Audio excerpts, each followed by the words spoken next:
മഹാരാഷ്ട്രയിൽ തെരഞ്ഞെടുപ്പ് ഫലം നാളെ അറിയാനിരിക്കെ അടുത്ത മുഖ്യമന്ത്രി ആരാകുമെന്ന ആശയക്കുഴപ്പത്തിലാണ് ഇരുമുന്നണികളും. അതേസമയം എക്സിറ്റ് പോൾ പുറത്തു വന്നതിന് പിന്നാലെ അജിത് പവാറിനെ മുഖ്യമന്ത്രിയായി ഉയർത്തിക്കാട്ടുന്ന ബാനറുകളും പ്രത്യക്ഷപ്പെടാൻ തുടങ്ങി. വരും ദിവസങ്ങളിൽ മഹാരാഷ്ട്ര കാത്തിരിക്കുന്നത് മഹാനാടകങ്ങളാണ്. മഹാരാഷ്ട്രയിൽ ബി.ജെ.പി. നയിക്കുന്ന മഹായുതി സഖ്യവും ഇന്ത്യ സഖ്യത്തിന്റെ ഭാഗമായ മഹാവികാസ് അഘാഡിയും ഇക്കുറി മുഖ്യമന്ത്രിയെ ഉയർത്തിക്കാട്ടിയായിരുന്നില്ല തെരഞ്ഞെടുപ്പ് പ്രചരണങ്ങൾ. തെരഞ്ഞെടുപ്പ് ഫലം ആർക്കനുകൂലമായാലും അടുത്ത മുഖ്യമന്ത്രി ആരാകണമെന്ന തയ്യാറെടുപ്പുകളും ചർച്ചകളുമാണ് ഇപ്പോൾ അണിയറയിൽ സജീവം. നിലവിലെ ഭരണകക്ഷിയായ മഹായുതി നേരിയ ഭൂരിപക്ഷത്തിൽ ജയിക്കുമെന്നാണ് പുറത്തുവന്ന എക്സിറ്റ് പോൾ ഫലങ്ങൾ സൂചിപ്പിക്കുന്നത്. മുഖ്യമന്ത്രി ഏക്നാഥ് ഷിൻഡെ തുടരാനുള്ള സാധ്യതകൾ കുറവാണെന്നാണ് ബി.ജെ.പി. വൃത്തങ്ങളിലെ നീക്കങ്ങൾ വ്യക്തമാക്കുന്നത്. അതുകൊണ്ട് തന്നെ ഏത് മുന്നണി ജയിച്ചാലും മുഖ്യമന്ത്രി പദത്തെ ചൊല്ലിയുള്ള തർക്കങ്ങൾ വീണ്ടും മഹാരാഷ്ട്ര രാഷ്ട്രീയത്തെ സമ്മർദ്ദത്തിലാക്കും.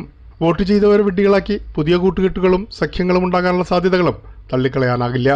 മുൻകാല സഖ്യങ്ങൾ പിണങ്ങിപ്പിരിയാനുള്ള കാരണങ്ങളും പ്രധാന പദവിക്ക് വേണ്ടിയുള്ള പോരാട്ടമായിരുന്നു. പിന്നീടാണ് പുതിയ രാഷ്ട്രീയ കൂട്ടുകെട്ടുകൾക്കൊടുവിൽ മഹായുതിയും മഹാവികാസ് അഘാഡി സഖ്യവും രൂപം കൊണ്ടത്. ഉദ്ധവ് താക്കറെ കോൺഗ്രസിനെയും എൻ.സി.പിയെയും കൂടെ കൂട്ടി സർക്കാരുണ്ടാക്കിയാണ് അന്ന് ബി.ജെ.പിയെ വെല്ലുവിളിച്ചത്. എന്നാൽ ഈ പാർട്ടികളെ പിളർത്തി റിസോർട്ട് രാഷ്ട്രീയത്തിലൂടെ അധികാരം പിടിച്ചെടുത്ത് ബി.ജെ.പിയും തിരിച്ചടിച്ചു.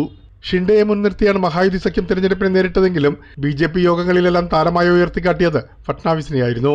മുഖ്യമന്ത്രി സ്ഥാനത്തിനായി ദേവേന്ദ്ര ഫട്നാവിസും കരുക്കൾ നീക്കുന്നുണ്ട്.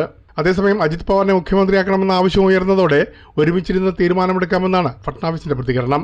അജിത് പവാറിനെ മുഖ്യമന്ത്രിയായി ഉയർത്തിക്കാട്ടുന്ന ബാനറുകൾ മഹാരാഷ്ട്രയിലെ ചില സ്ഥലങ്ങളിൽ പ്രത്യക്ഷപ്പെടാനും തുടങ്ങി. എക്സിറ്റ് പോൾ ഫലം വന്നതിന് ശേഷമാണ് ഈ ബാനറുകൾ കാണാൻ തുടങ്ങിയത്. മഹാവികാസ് അഘാഡിയിലും മുഖ്യമന്ത്രി സ്ഥാനം സംബന്ധിച്ച ആശയക്കുഴപ്പം നിലനിൽക്കുന്നുണ്ട്. എം.വി.എ. നിലവിൽ വന്ന സമയത്ത് ഉദ്ധവ് താക്കറെയായിരുന്നു മുഖ്യമന്ത്രി. എന്നാൽ ഉദ്ധവിനെ തുടർന്ന് മുഖ്യമന്ത്രിയാക്കുന്നതിനോട് കോൺഗ്രസിൽ വിയോജിപ്പുണ്ട്. സഖ്യകക്ഷികളായ ശിവസേനയും എൻ.സി.പിയും പിളർന്നത് ചൂണ്ടിക്കാട്ടി കോൺഗ്രസ് മുഖ്യമന്ത്രി പദത്തിനായി അവകാശവാദം ഉന്നയിച്ചേക്കാം. ഏറ്റവും വലിയ ഒറ്റക്കക്ഷിയെ മുന്നിലെത്തുന്ന പാർട്ടിയിൽ നിന്ന് മുഖ്യമന്ത്രിയെ തിരഞ്ഞെടുക്കാമെന്നാണ് ധാരണ. എന്നാൽ ഫലം പുറത്തുവരുന്നതോടെ ഈ ധാരണകൾ കാറ്റിൽ പറത്തി തർക്കങ്ങൾ തുടരും. പ്രേംലാൽ, കൈലി ന്യൂസ്, മുംബൈ.